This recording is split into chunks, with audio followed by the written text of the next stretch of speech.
Rising India news 24 channel subscribe करें, like करें। नमस्कार।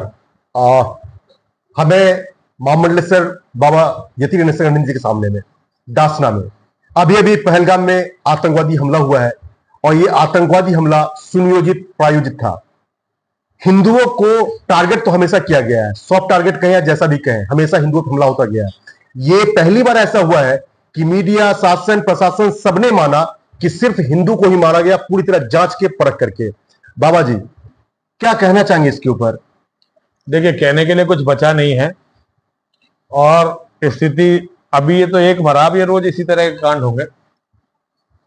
हिंदुओं की कमजोरी है, हिंदुओं ने अपनी कमजोरी इस्लाम को दिखा दी है। मुसलमान समझ गए कि हिंदुओं के बस की कुछ नहीं है। अब वो धीरे धीरे सभी हिंदुओं को ऐसे करके मार देंगे। कोई खास बात नहीं है, इसमें कोई खास बात नहीं। कब तक? जब तक हिंदू खत्म ना हो जाए। सर पाकिस्तान में हुए, बांग्लादेश में हुए जी। सरकार भाजपा की, इससे क्या फर्क? हिंदूवादी सरकार कहा जाता है। हिंदूवादी सरकार मतलब जब हिंदू, कोई हिंदूवादी नहीं होता। सबके अपने काम है भैया, सब अपने अपने तरह धंधा कर रहे हैं, सबके धंधे हैं। कोई हिंदूवादी नहीं है इस देश में, कोई हिंदूवादी नहीं है। हिंदूवाद के नाम पे लोग अपनी दुकानें चला रहे हैं, अपने धंधे कर रहे हैं। कोई हिंदूवादी इस देश में नहीं है भाई। तो क्या सनातन नहीं बचेगा? नहीं, कोई चांस नहीं। आज की स्थिति से कोई चांस नहीं लगता कि सनातन बचेगा। उपाय तो ये है कि सनातन धर्म लड़ने के लिए खड़े हो, लेकिन इसकी कोई चांस नहीं लगता, क्योंकि जितने भी लोग लड़ने की बात करते हैं वो दलाल होते हैं ज्यादातर जी, और वो अपने काम कर रहे होते हैं। कोई भी लड़ने की तैयारी कर ही नहीं रहा, ना लड़ने की कोई बात करने किसी में दम है। तो मुझे नहीं लगता कुछ ठीक होगा हिंदू का। हिंदू तो खत्म होगा। आखिर भारत और पाकिस्तान ये जो दुश्मनी चलती आ रही है, कोई दुश्मनी नहीं। सुनिए, भारत पाकिस्तान ये तो एक नकली लड़ाई बना रखी है। पाकिस्तान में भी जो आतंकवाद जाता है ना, भारत के देवबंद से और बरेली से जाता है। तो पाकिस्तान में भी जो आतंकवाद जाता है, लेकिन हिंदुओं की कहने की हिम्मत ही नहीं है नहीं। पाकिस्तान को तो बिना मतलब आप ऐसे ही करवा रहे हो। पहले जो भारत में है उन्हें तो देखो, जो तुम्हारे देश में बैठ कर आतंकवाद फैला रहे मैंने तो देखो। पाकिस्तान तो बाद में आएगा ना। योगी जी तो कह रहे हैं कि हम तो इनके ऊपर पूरी तरह बंदिश लगा दिए हैं। देखिए, योगी जी जो कह रहे हैं वो बात योगी जी से पूछिए। मैं आपको जो बता रहा हूँ, जो मुझे पता है वो मैं आपको बता रहा हूँ। मुझे ये पता है कि पाकिस्तान के अंदर भी जो आतंकवाद चलता है वो भारत के देवबंद से चलता है, बरेली से चलता है। ठीक है जी, वहां ज्यादातर लोग देवबंदी या बरेली भी है। ये लोग आतंक फैला रहे। तो यहाँ के तो पहले तो देवबंद और बरेली को देखो ना। पहले घर को मजबूत करना होगा। नहीं, घर को नहीं, जो जड़ है आतंकवाद की जड़ है, और वो जड़ हिंदुस्तान में है।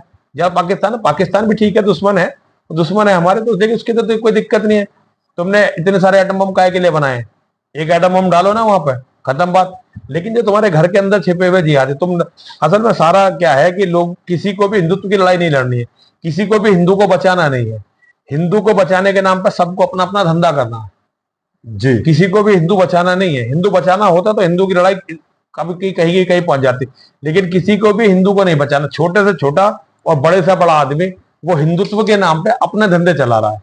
उसका काम हिंदुत्व को बचाना है ही नहीं। आपका ये कहना है कि जैसे विदेशों में तेल के लिए युद्ध होता है, लेकिन देश में, हमारे भारत में युद्ध हो रहा है, सिर्फ हिंदू मुस्लिम करके किया जा रहा है। नहीं, हिंदू मुस्लिम करके कुछ नहीं किया जा रहा। हिंदू केवल अपना धंधा कर रहे हैं। मुसलमान हिंदुओं को मार रहे हैं। अच्छा, उनका लक्ष्य है जो कुरान ने और हदीस ने दिया है।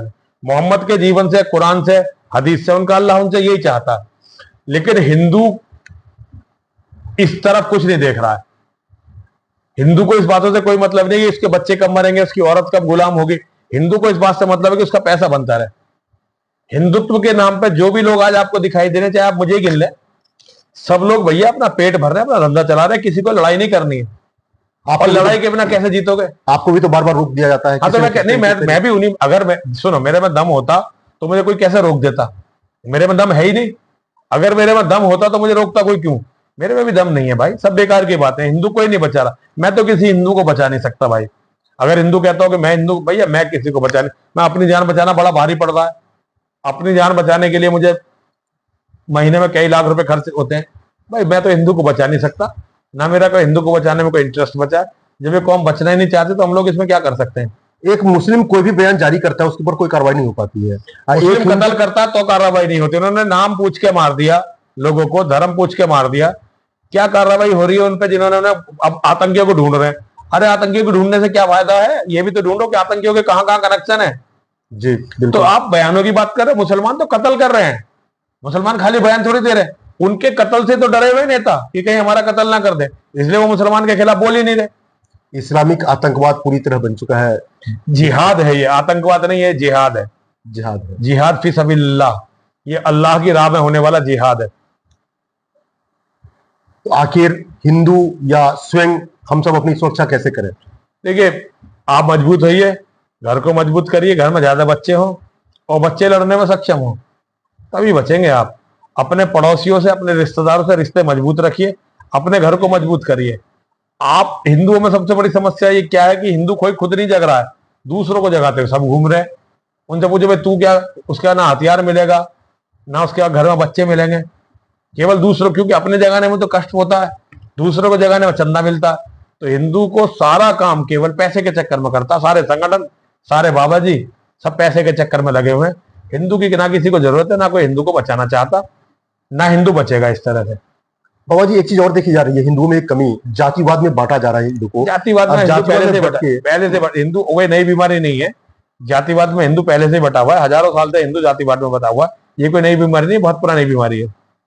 कभी ब्राह्मणों को टारगेट करते हैं, कभी क्षत्रियों को टारगेट करते हैं। वो तो राजनीति, वो तो देखिए, वो राजनीति करने वाले लोग करते ही रहते हैं, पागल कुत्ते हैं वो राजनीति करने वाले लोग। उन पर बहुत ज्यादा ध्यान मैं तो नहीं देता, जिन्हें देना वो देता रहे। मैं ना उनकी बात मानता हूँ, ना उनकी बात पे विश्वास करता हूँ। कहीं ऐसा तो नहीं कि ये इस्लाम या इस्लामिक आतंकवाद या जिहाद जो है, इसी वजह से इनके ऊपर हावी हो पा रहे हैं हिंदुओं को बांट के? हिंदुओं को देखिए, बात ये नहीं है, हिंदू लड़ ही नहीं रहे हैं, जातिवाद में खूब बटे हुए हैं, लेकिन क्या कोई जाति लड़ रही है? अब गुजरों की बात हो तो गुजर सारे लड़ने को आ जाए, लेकिन 29 लड़के उनके मार दिए। गुजर कहाँ लड़ रहे हैं, किससे लड़ रहे हैं? जाटों के सैकड़ों लड़के मुसलमानों ने मार दिए। जाट कहाँ मुसलमानों से लड़ रहे हैं? आपस में लड़ता है हिंदू, आपस में ताकत दिखलाते हैं, लेकिन जहां पे लड़ना चाहिए वहां नहीं लड़ते। तो जातिवाद हमारी, मतलब जातिवाद की बात नहीं है, हिंदू मन से कायर हो चुका है, मन से मर चुका है हिंदू। हिंदू की सबसे बड़ी समस्या यह है कि हिंदू मन से मर चुका है। हिंदू अगर मन से जीवित हो जाएगा, जो कि मुझे नहीं लगता कि धर्म के धंधेबाज होने देंगे, राजनीति के दलाल होने देंगे। सबसे खतरनाक है राजनीति के दलाल, धर्म के धंधेबाज। मुझे नहीं लगता कि ये हिंदुओं को जो है कभी भी जीवित होने देंगे। अगर हिंदू जीवित हो गया तो बचने के रास्ते निकलेंगे भी। बाकी जो स्थिति आज चल रही है उससे मुझे नहीं लगता हिंदू बचेगा। तो क्या गाय, गंगा और भारत, ये तीनों खतरे में पूरी तरह से? भाई गाय क्यों खतरे में? क्या पाकिस्तान में गाय नहीं है? बिल्कुल है। क्या बांग्लादेश में गाय नहीं है? क्या अफगानिस्तान में गाय नहीं है? गाय वो पाला करेंगे, बूढ़ी हो जाए खा लिया करेंगे, जब दूध देना बंद करेंगे खा लिया करेंगे। तो गाय को क्या खतरा? कुछ नहीं, गंगा जी यहीं रहेगी, भारत यहीं रहेगा, नाम बदल जाएगा भारत का। खतरा है हिंदुओं को, इन चीजों को कोई खतरा नहीं है, खतरा हिंदुओं को है। हिंदू मिट जाएगा, भारत के अलावा तो हिंदू के लिए कहीं कोई जगह भी नहीं। हाँ तो है नहीं, अब खत्म हो गई, दुनिया खत्म हो गई। पहले हम भागते हुए यहाँ आते थे, अब यहाँ से भाग के जाने के लिए कोई जगह है ही नहीं, खत्म हो चुकी है दुनिया। हिंदुओं के लिए भागने के लिए दुनिया खत्म हो चुकी है। क्या लगता है ये जो अभी हमला हुआ है पहलगाम में, उसके ऊपर कुछ हो सकता है कि भारत पाकिस्तान उससे हिंदू थोड़े बच जाएगा? पाकिस्तान से लड़के तुम बच जाओगे क्या? यहाँ जो भारत में 40 करोड़ से ज्यादा हो गए, उनका क्या होगा? आतंकवाद ये कर रहे हैं, पाकिस्तानी नहीं कर रहे हैं। अभी तो ये लोग खुल के आतंकवाद के खिलाफ बोल रहे हैं, इस्लामी जो मुस्लिम नहीं बोल रहे, तो फिर वो एक काम करें ना, सारे मिलके एक वो देते हैं, फतवा देते हैं कि भाई जो भी आतंकवादी मरेगा मुसलमान, हम घोषित कर देंगे कि ये मुसलमान नहीं था, ये काफिर, ये जिसने निर्दोषों को मारा ये मुसलमान है ही नहीं, और उसका अंतिम संस्कार जला के करना शुरू कर दो। उसके कूड़े के ढेर में उसकी लाश डालो आतंकवादी की और जलाना शुरू कर दो। तब अगर ये ना बिल बिलाएं तो पता चलेगा। ये कहते हैं कि हम आतंकवाद का विरोध कर रहे हैं, और आतंकवादियों के जनाजे के साथ लाखों की तादाद में इकट्ठे होते हैं जी। तो ये तो इनका दोगलापन है। अभी तो पता पूरी दुनिया में इनकी इमेज बहुत खराब हो चुकी है, तो उस इमेज को सुधारने की कोशिश कर रहे हैं। बाकी भैया ये सारे मिले हुए हैं, सारे एक है। बहुत बहुत धन्यवाद जी। हर हर महादेव, हर हर महादेव, हर हर। देश और दुनिया का सबसे तेजी से उभरता हुआ news channel rising India news 24 channel को सब्सक्राइब करें, लाइक करें और वीडियो को शेयर करें।